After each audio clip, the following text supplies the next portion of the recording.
Morning. আজকে সকালে উঠেছি, চা খেতে যাবো। এবার দেখা যাক আর কোথায় কোথায় ঘোরা যায়।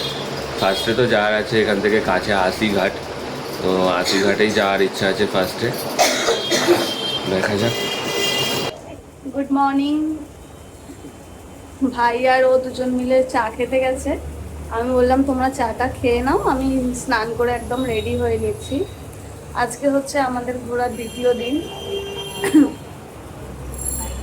যাই হোক, বাবাইকে রেখে মায়ের কাছে দিদির কাছে রেখে এসেছি। ফার্স্ট দিন রাত্রিরেই ওখান থেকে বেরোবার আগে থেকেই মায়েদের কাছেই শুইয়ে রেখেছিলাম। সেদিন তো সারা রাত আমি ঘুমাইনি, সারা রাতটা জেগেই শুয়েছিলাম। আর রাত্রি দুটোতে যদিও উঠে তারপর স্নান টান করে রেডি হয়ে 3টের মধ্যে বেরিয়ে গেছিলাম আমরা। এবার আমরা একটু বাইরের দিকে ঘুরতে যাব।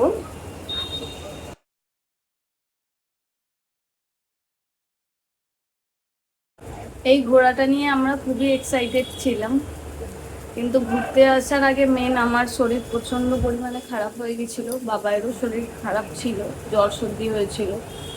আমার তো বিপি প্রচণ্ড লো হয়ে গেছিলো, 60-80 হয়ে গেছিলো, যেটা কোনোদিনও হয়নি। ওটা অনেক দিন ধরেই চলছে, আছে কন্টিনিউ। দুবার চেক করালাম, তাও জোর করেই এসেছি। এই জন্য মাঝে মধ্যে ও সবসময় আমাকে খাওয়া দাওয়া করাবার জন্য মানে চাইছে যাতে আমি খাওয়া দাওয়া করে শরীরটা আমার ঠিক থাকে। এই ড্রেসটা সেদিন ট্রেন্ডস থেকে কিনেছিলাম, ও পছন্দ করে দিয়েছিল। কেমন লাগছে অবশ্যই জানিও। আমায় ওরা নিচে আছে বলে আমাকেও বললো নিচে চলে এসো। আমি একা একাই যাচ্ছি নিচে। কাশিটা প্রচন্ড ভাবে হচ্ছে, এখনো কমেনি ঠিকভাবে।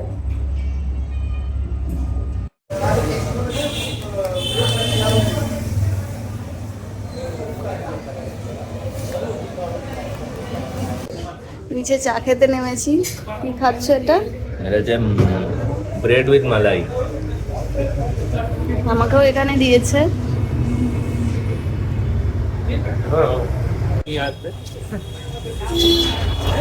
আমরা এখন যাচ্ছি আশিঘাট। এখানে সকালে সব টাটকা টাটকা সবজি নিয়ে বসেছেন। আর আলুটা হয়তো আমাদের ওইখানকার উদয়নারায়ণপুর থেকেই হয়তো নিয়ে এসছে। হ্যাঁ,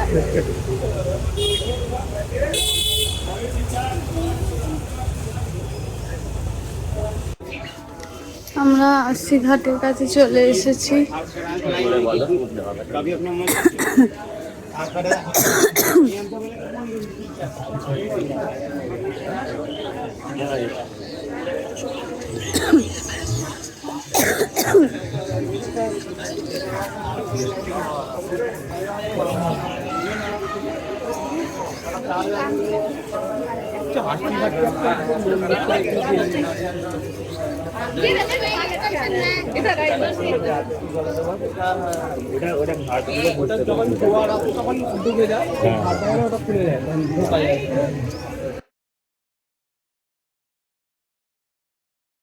নটা বাজে আর এখনই অবস্থা দেখো, পা গলানোর জায়গা নেই।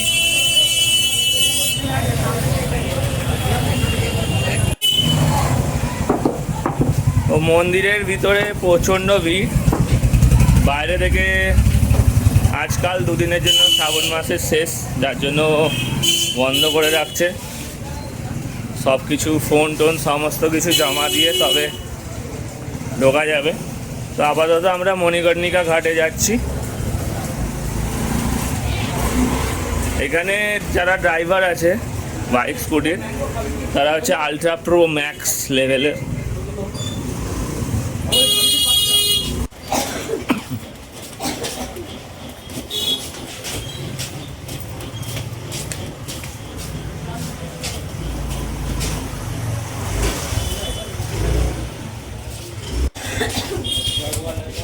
জল খাবে নাকি?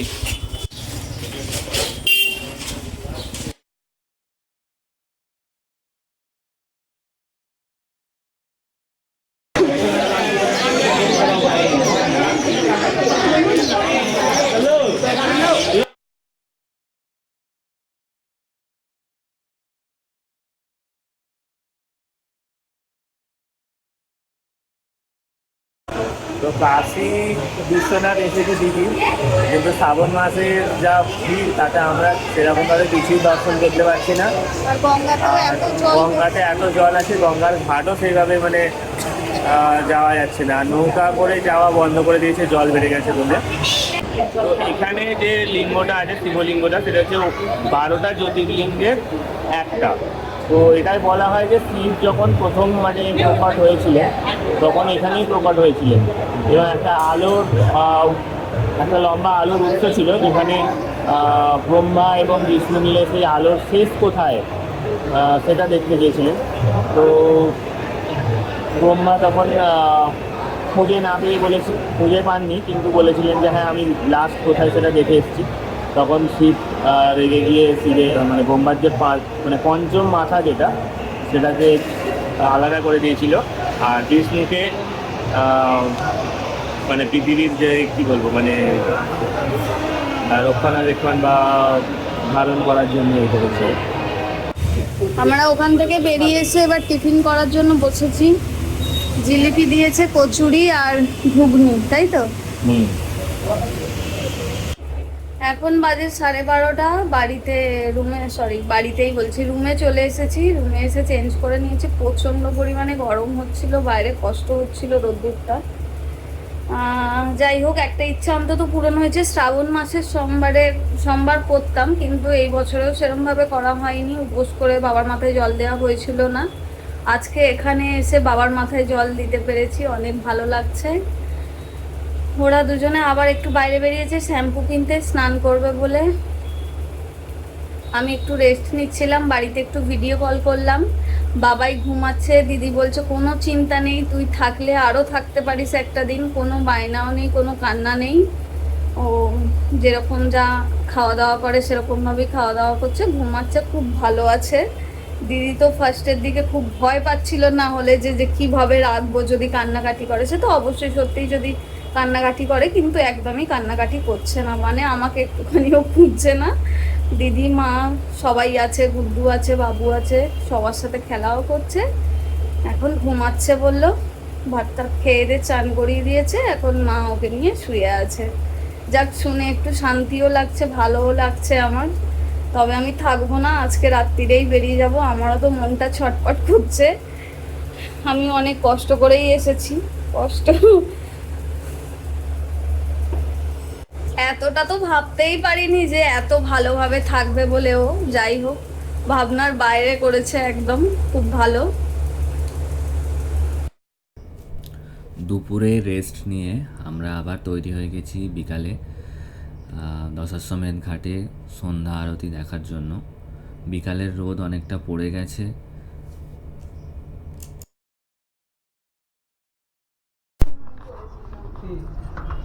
উঠে পড়লাম লিফটের মধ্যে।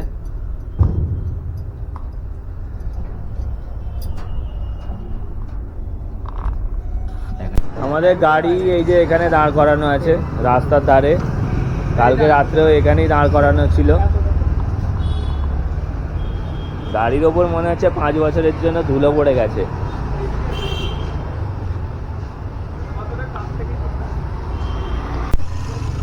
আমরা টোটো ধরে নিয়েছি, টোটো ধরে আমরা দশাশ্বমেধ ঘাটের দিকে যেতে স্টার্ট করে দিয়েছি। हाँ अच्छा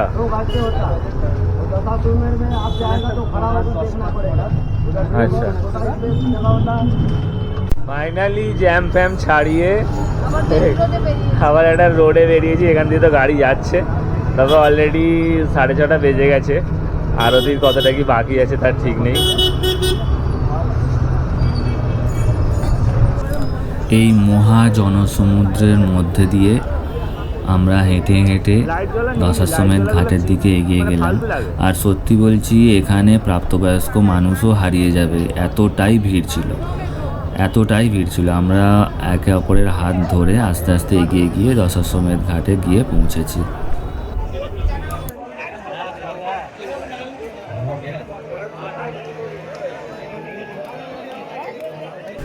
আরতিটা হচ্ছিল একটা বিল্ডিংয়ের উপরের ছাদে। তো আমরা জাস্ট একটা অ্যাঙ্গেল থেকে অল্প করে দেখতে পাচ্ছিলাম। আর কিছু লোক বোটের মধ্যে চলে গিয়েছিল দেখার জন্য। পার হেড ওরা 300 টাকা করে নিচ্ছে সন্ধ্যা আরতি দেখার জন্য। তো আমরা যেহেতু আমরা একটা অ্যাঙ্গেল পেয়ে গিয়েছিলাম, সেহেতু আমরা আর 300 টাকা করে 900 টাকা খরচা করার কোনো দরকার মনে করিনি।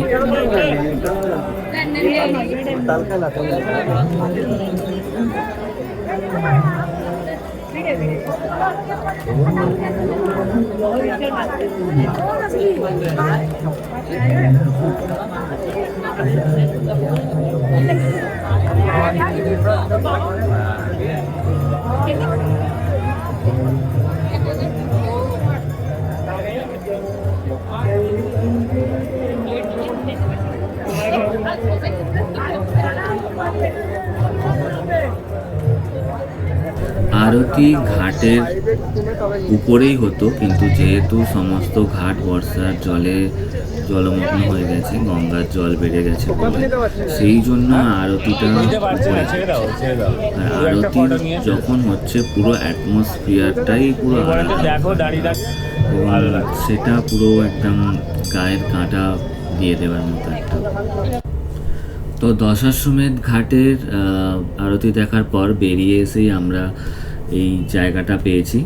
এই জায়গাটা ওরা করে রেখেছে ট্যুরিস্টদের বসার জন্য। আর এখানে দশাশ্বমেধ ঘাটের যে হিস্ট্রি ছিল সেটা ডেসক্রিপ্ট করা আছে, যে শিব এখানে আসার পর যে ওই দিবদাসেরকে 10টা অশ্ব দিয়ে যে অশ্বমেধ যজ্ঞ হয়েছিল, সেটা থেকেই নাম হয়েছে দশাশ্বমেধ ঘাট। ওখানে কিছু ফটোশ্যুট করার পর আবার ভিড় ঠেলে আমরা বেরিয়ে এলাম ওই দশাশ্বমেধ ঘাটের রাস্তা থেকে। আজকে বেরিয়ে যাব এখান থেকে রাত্রে, তো যেটার জন্য একটু খারাপ তো লাগছে। মানে এতক্ষণ পর্যন্ত মিস করছিলাম না জায়গাটাকে, কিন্তু এখানে আসার পর গঙ্গার ঘাটটা একটু দেখার পর, আরতিটা দেখার পর মনে হচ্ছে যে হ্যাঁ কালকে চলে যাব আমরা বেনারস থেকে।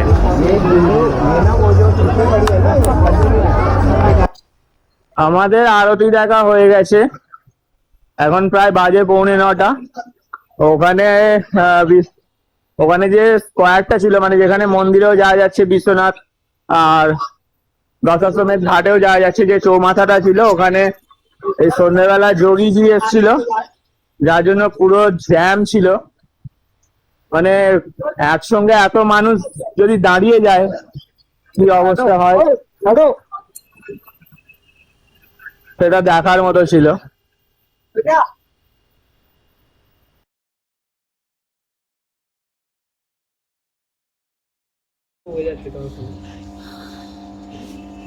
আমরা এখন কেশর বাদাম মিল্ক নিয়েছি একটু ঠান্ডা ঠান্ডা খাওয়ার জন্য। অনেকটা হেঁটে এসেছি।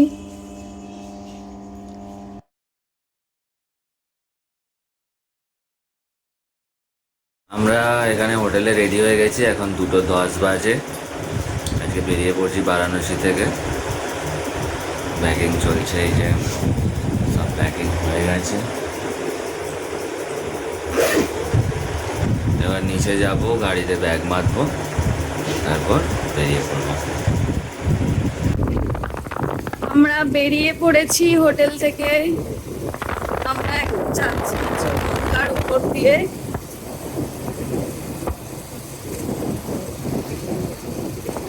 গুড মর্নিং সকলকে, নতুন একটা দিনের। এখন বাজে 2:45, 2:45।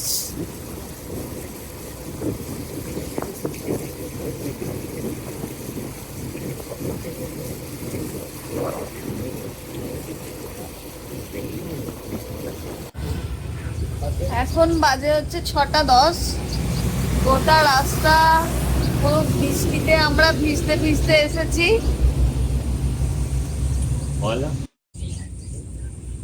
পুরো 70 কিলোমিটার বৃষ্টি হচ্ছে, তাই তো? 3:15 থেকে, এখন বাজে 6:10। 6:10?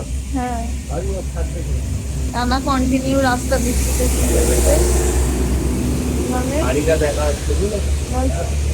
গাড়ি ওখানে রাখা আছে। আমরা এখানে একটু চা খেতে নেমেছি। আমার তো প্রচন্ড পরিমাণে ঘুম পাচ্ছে আর আমি বারবার ওকে ঠোকা মারছি, ঢুলতে ঢুলতে আসছি। ভোরবেলা বসে বসে আবার ক্যাডবেরিও খাচ্ছিলাম যাতে ঘুমটা না পায়।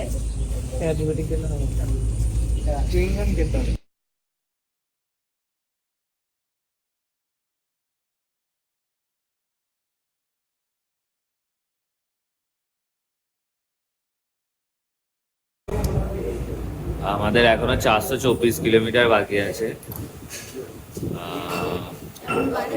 এখন বাজে 9:29 হয়ে গেছে। আমরা এখানে টিফিন অর্ডার করেছি, তো টিফিন খাওয়া দাওয়া করে আবার আস্তে আস্তে যাবো। আজকে বেশিক্ষণ টানা যাচ্ছে না, কারণ বাইকের সিটে বেশিক্ষণ বসে থাকাই যাচ্ছে না, অল্প অল্প করেই টানা হচ্ছে। আমাদের টিফিন চলে এসেছে, পুরি সবজি, আর ভাই নিয়েছে পরাঠা।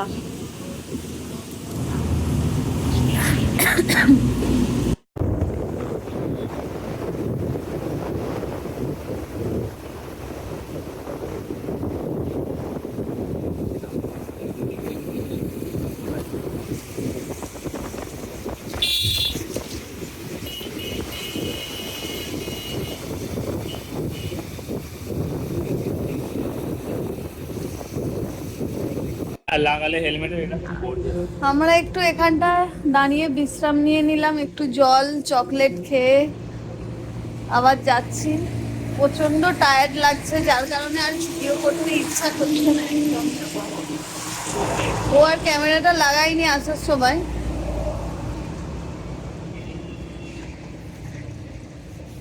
তুমি এইটা নিয়ে হাতে ধরে করবে? আমার বিরক্ত লাগছে, আমি চুপ করে বসে আছি, ঠিক আছে, আমার আর ভিডিও যে আমার ভালো লাগছে না কিছু করতে। আরে ওই ফোনে মাঝে মধ্যে দু একটা। হ্যাঁ ওটাই, ঘুম পেয়ে যাচ্ছে, এত বলার মতো না। এখানে মনে হচ্ছে একটু শুতে দিলে ঘুমিয়ে নিই, তারপর আবার উঠে যাবো বাড়ি। ব্লগ তো আমাদের কিছু হচ্ছে না আজকে আসার সময়, বৃষ্টি হ্যানা ত্যানা করে। তো রাস্তার মাঝখানে একটু আখের রস খাওয়ার জন্য দাঁড়িয়েছি। আর লোকেশনটা ছিল, দেখো পিছনের লোকেশনটা, জাস্ট ফাটাফাটি লোকেশন।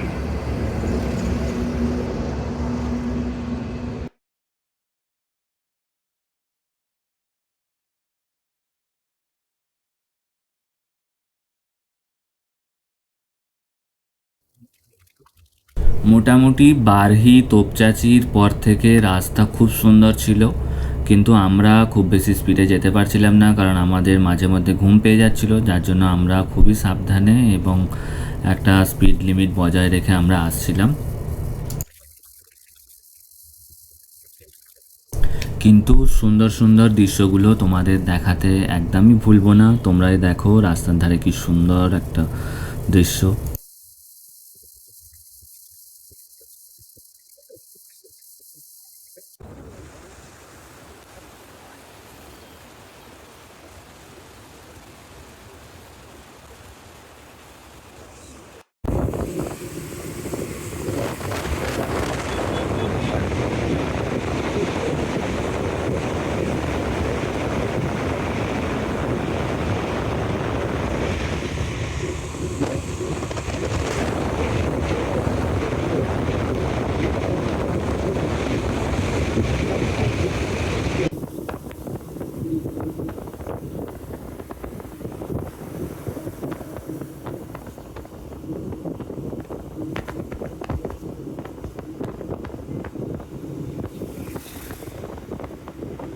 আমরা যেতে যেতে একটা জায়গায় দাঁড়ালাম, রামধনু উঠেছে, খুব সুন্দর লাগছে দেখতে।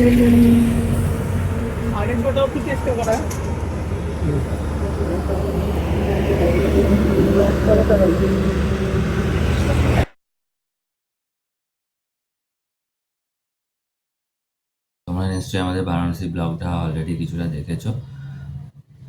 আজকে যে পর্যন্ত লাস্ট ভিডিও দেখলে যে আমরা একটা জায়গায় দাঁড়িয়েছি, রামধনু উঠেছে, ওটার পর থেকে আমরা আর কোনো ভিডিও রেকর্ড করিনি, কারণ ওটার পর থেকে সন্ধেও হয়ে গিয়েছিল আর নানা জায়গায় আমরা অল্প অল্প বৃষ্টিও পাচ্ছিলাম। আর পানাগড়ের জায়গাটা থেকে পানাগড়ে আমরা চা খেয়েছিলাম। পানাগড়ে সন্ধে হয়ে গেছিল, সন্ধেতে আমরা চা খেয়ে ওখান থেকে যখন বেরিয়েছিলাম তখন ওই রোডটা দিয়ে, দুর্গাপুর রোডটা দিয়ে প্রচণ্ড জ্যাম ছিল, প্রচণ্ড জ্যাম। আর তার মধ্যে মাঝে মধ্যে হালকা ফোঁটা ফোঁটা বৃষ্টিও পড়ছিল। তো ভিডিও আমাদের আর করা হয়নি। বর্ধমান পর্যন্ত আমরা ওই দুর্গাপুর আসানসোল হাইওয়ে দিয়ে এসেছি। তারপর ওখানে পূর্ব বর্ধমানের ওখানে রোড দিয়ে আমরা চলে এসেছি আরামবাগের দিকে। ওই রাস্তাটা প্রচণ্ড খারাপ ছিল এবং শুধুমাত্র ট্রাকই যাচ্ছিল আর প্রচণ্ড কনজেস্টেড ছিল। তারপর ওখান থেকে আমরা চাপাডাঙ্গা এসেছি অহল্যাবাই হোলকার রোড ধরে। ওই ওইটুকু যে রাস্তা একটা বিভীষিকা ছিল, মানে দিনের বেলা গেছি বলে সে বুঝতে পারিনি, বাট ওই দিনকে রাত্রিরে ফেরার সময় বুঝতে পারলাম যে ওই রাস্তাটা খুবই খারাপ ছিল। অথবা আমরা হয়তো অন্য কোনো একটা রাস্তা নিয়ে ফেলেছিলাম ওই জাস্ট ওই 6-7 কিলোমিটার। আর তারপর চাপাডাঙ্গা থেকে উদয়নারায়ণপুরের দিকে যখন ঢুকলাম ওই বাঁধের রাস্তা ধরে, ওটা আবার ভালো রাস্তা পেলাম আমরা। তো ফাইনালি আমাদের বাড়ি আমরা ফিরেছিলাম তখন 11:30 মতো বাজে। তো 11:30টার মধ্যে আমরা বাড়িতে ঢুকে গিয়েছিলাম। আমাদের মেনলি লেট হওয়ার কারণ ছিল সকালবেলাও আমরা বৃষ্টি পেয়েছিলাম, আর সন্ধ্যের পরও হালকা হালকা কিছু জায়গায় বৃষ্টি পেয়েছি এবং প্রচণ্ড জ্যাম পেয়েছি। ওই জ্যামটা আর সকালের বৃষ্টিটার জন্য মেনলি আমাদের কিন্তু। তো বেনারস রাইডের আগে আমার 3-4 দিন আগে আমার একটা বন্ধু ওখানে গিয়েছিল পুজো দিতে, ওরা অযোধ্যাও গিয়েছিল। তো ও আমাকে বলেছিল দেখ এই টাইমে যাস না, খুবই বাজে ওয়েদার আছে ওখানে, ঘাটগুলো সব জলে ডুবে আছে, কিচ্ছু দেখা যাচ্ছে না, প্লাস শ্রাবণ মাস ছিল, প্রচণ্ড ভিড়। তো আমরাই শুনিনি অ্যাকচুয়ালি, তাও আমরা জোর করে গিয়েছিলাম এবং গিয়ে সত্যি বলতে সেরকম কিছু দেখতেও পাইনি। একদিনের জন্য জাস্ট বারাণসীকে ছুঁয়ে চলে এসেছি, এরকম একটা ঘোরা হয়েছে। আর তবে আমরা ডিসাইড করেছি যে বর্ষাকালে হয়তো বারাণসী আমরা ভালো করে করতে পারিনি, কিন্তু আমরা শীতের টাইমে আবার একবার যাব। মণিকর্ণিকা ঘাট, দশাশ্বমেধ ঘাট সবই তোমরা দেখেছো, সবই জলমগ্ন হয়ে আছে আর ফেরি ট্রান্সপোর্টও বন্ধ।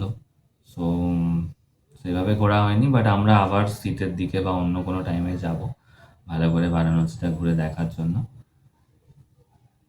মেনলি আমার বারাণসীটা যাওয়ার আরও একটা কারণ হচ্ছে, সেটা হচ্ছে যে আমাদের বাইকারদের সবারই একটা এম থাকে যে কখনো না কখনো লাদাখ একবার যাব। তো সেই লাদাখ যেতে গেলে কিন্তু বারাণসীর উপর দিয়েই যেতে হয়।